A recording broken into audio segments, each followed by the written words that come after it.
Buenas noches, mi nombre es Mónica Hernández, estudiante de cuarto semestre de Derecho de la Universidad Nacional Abierta y a Distancia, UNAD. La teoría de la autoría y la participación es uno de los campos más problemáticos de la ciencia penal, ya que gran parte de esta teoría está condicionada por el concepto de autor que se tenga. Es evidente que los delitos pueden ser cometidos por una o por varias personas y esto hace necesario una diferenciación en la aplicación de las penas de acuerdo al nivel de aportación de cada uno de ellos, que terminan arrojando el grado de responsabilidad penal.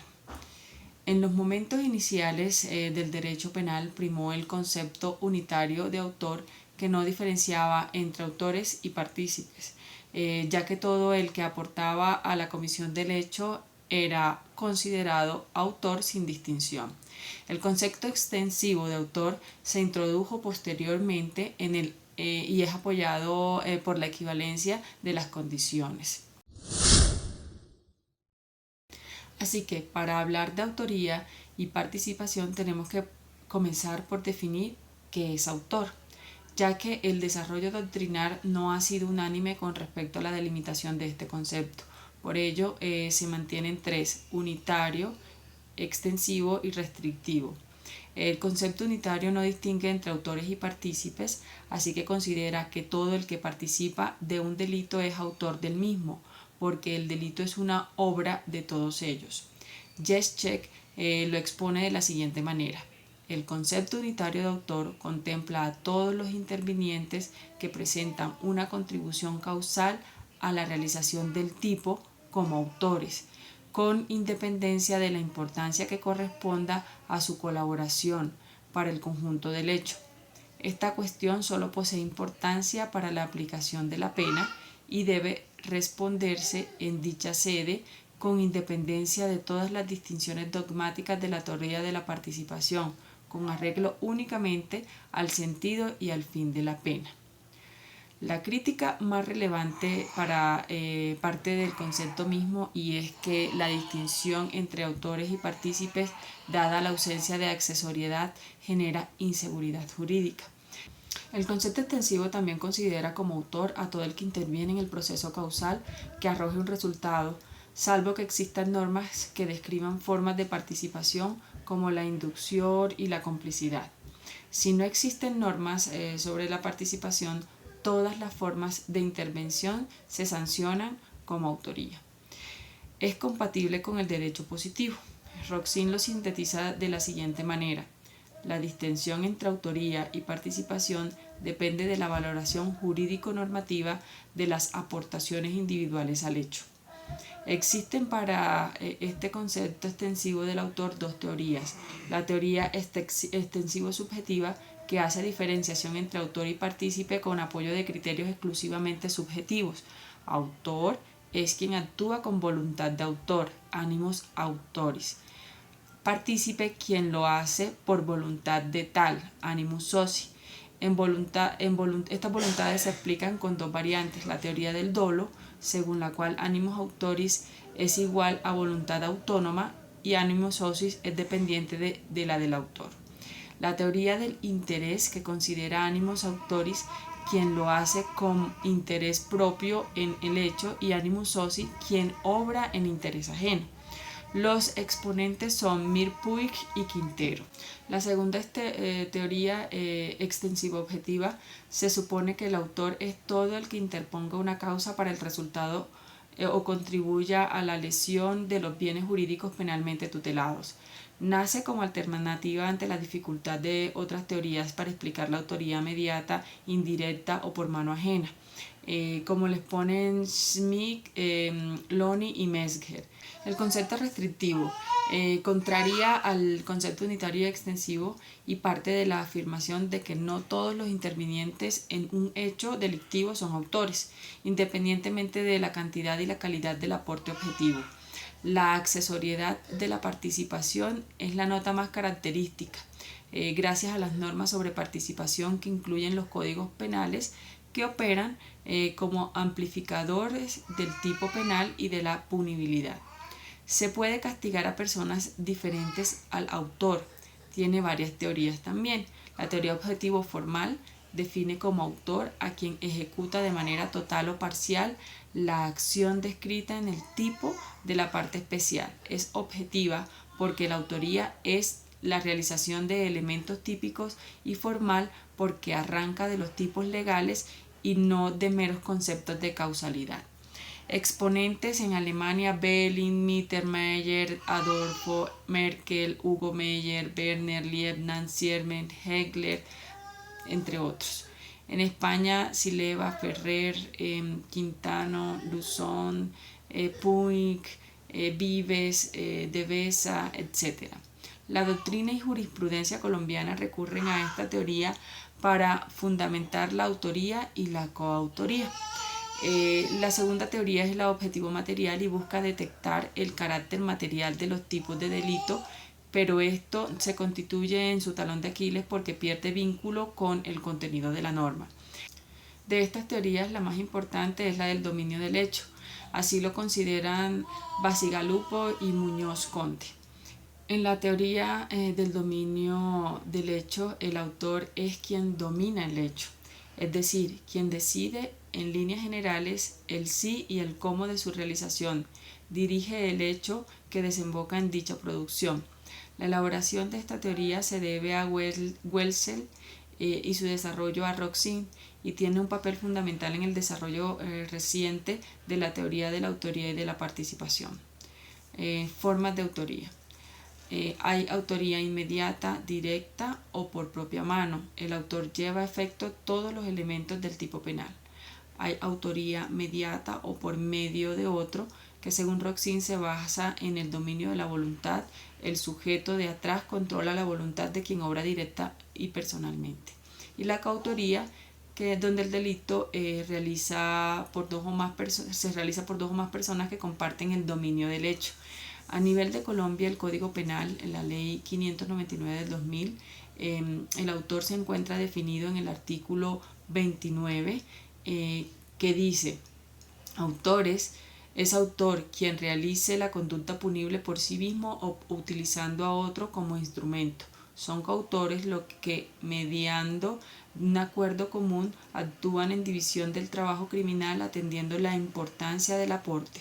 También es autor quien actúa como miembro u órgano de representación autorizado o de hecho de una persona jurídica, de un ente colectivo sin tal atributo o de una persona natural cuya representación voluntaria se delate y realiza la conducta punible, aunque los elementos especiales que fundamentan la penalidad de la figura punible respectiva no concurran en él, pero sí en la persona o ente colectivo representado.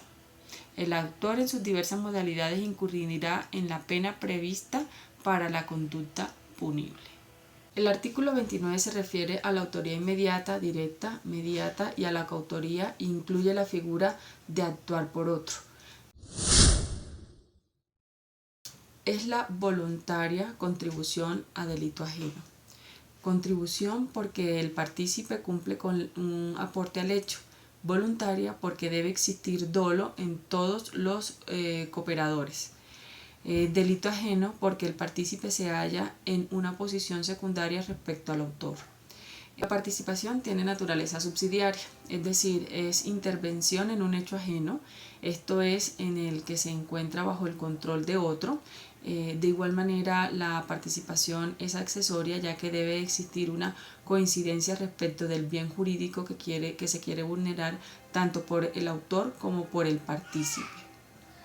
Zaffaroni dice: por nuestra parte, sostenemos que el partícipe actúa afectando el mismo bien jurídico que el autor, pero solo que no lo hace de forma directa, sino por medio del hecho antijurídico del autor.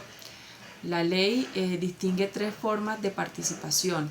La primera es la instigación o determinación, que consiste en persuadir voluntariamente a otro para la ejecución de un delito. Tenemos dos elementos: la persuasión, donde concurren dos voluntades, la del determinador o instigador, porque mediante la exteriorización o la implantación de la idea criminal mueve la voluntad de otro hacia cometer un delito específico, y la del determinado o instigado, porque acoge la idea del instigador y la ejecuta. Complicidad. Consiste en ayudar voluntariamente a otro a la ejecución de un delito ajeno. Tenemos dos elementos, la ayuda, donde el cómplice hace un aporte que servirá de apoyo al autor para cumplir su obra. Esta ayuda puede ser material, física o moral psíquica, es decir, puede ser prestada tanto por consejo como por acto. Y la voluntad de ayuda, donde el cómplice debe tener el deseo de contribuir a la producción del resultado concreto y ajeno.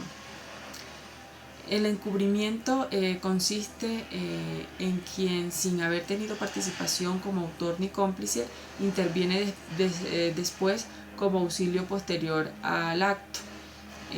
A nivel de Colombia, el Código Penal, la Ley 599 del 2000, el partícipe se encuentra definido en el artículo 30, que dice: son partícipes el determinador y el cómplice.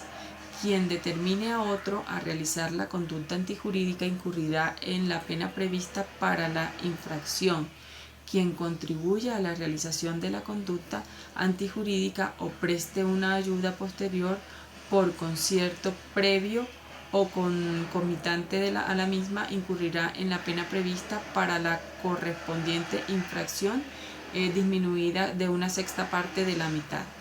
Al interviniente que, no teniendo las calidades especiales exigidas en el tipo penal, concurra en su realización, se le rebajará la pena en una cuarta parte.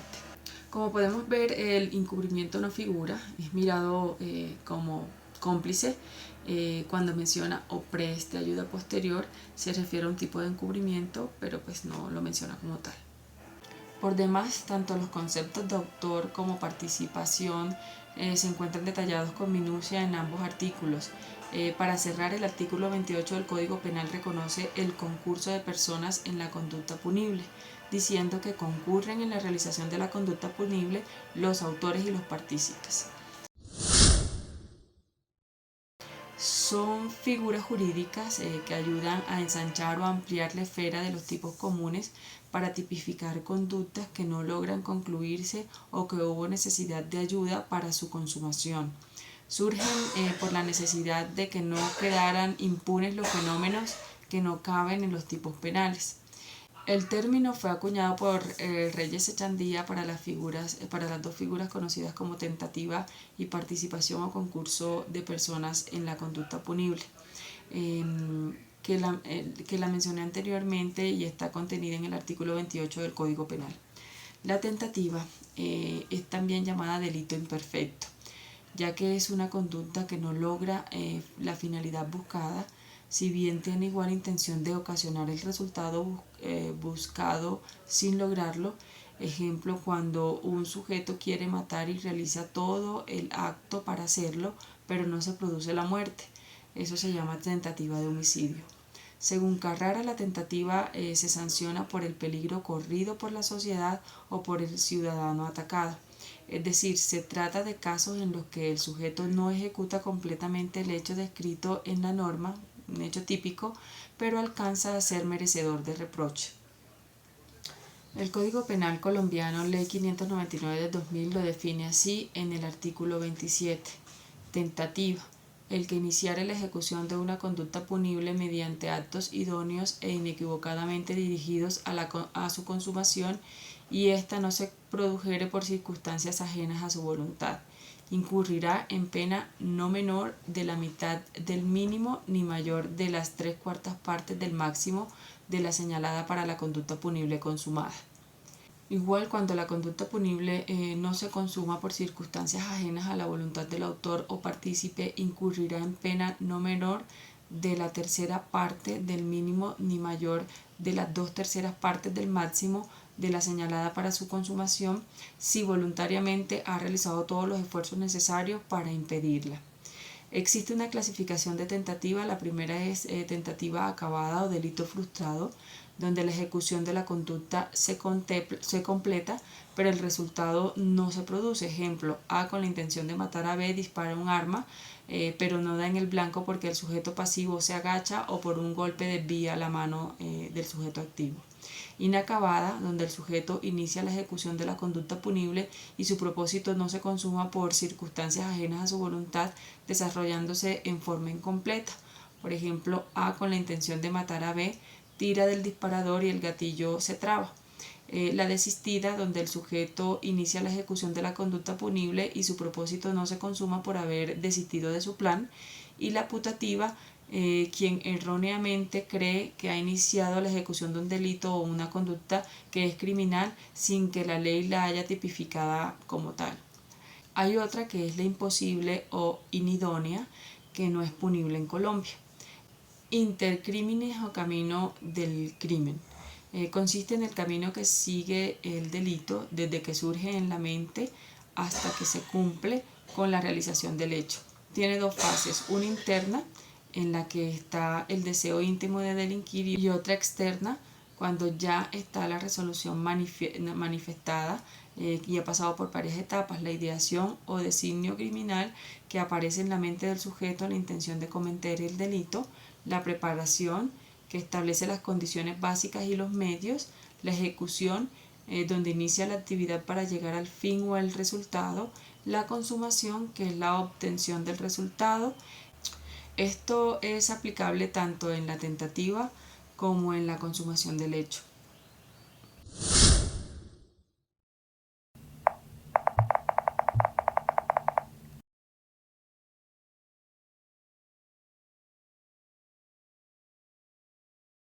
Se enfrenta a la autoría inmediata, directa o por propia mano, donde el autor lleva a efecto todos los elementos del tipo penal. En el Código Penal, artículo 29, es autor quien realice la conducta punible por sí mismo o utilizando a otro como instrumento.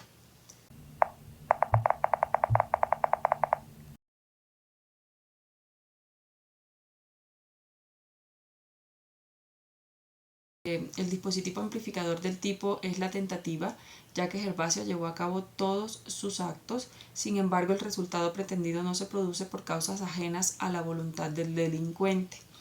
Este constituye una forma imperfecta de ejecución de un delito y está tipificada en el Código Penal en el artículo 27, que dice que el que iniciare la ejecución de una conducta punible mediante actos idóneos e inequivocadamente dirigidos a su consumación y ésta no se produjere por circunstancias ajenas a su voluntad, incurrirá en pena no menor a la mitad del mínimo ni mayor de las 3/4 partes del máximo de lo señalado para la conducta punible consumada.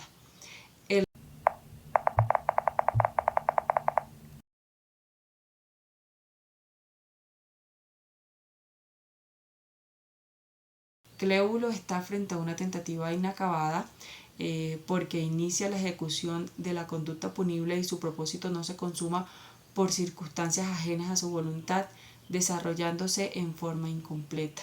Es decir, el vigilante del edificio lo descubre en flagrancia y lo obliga a apagar el motor que es ajeno a la voluntad de Cléulo y por esto no logra consumar el robo.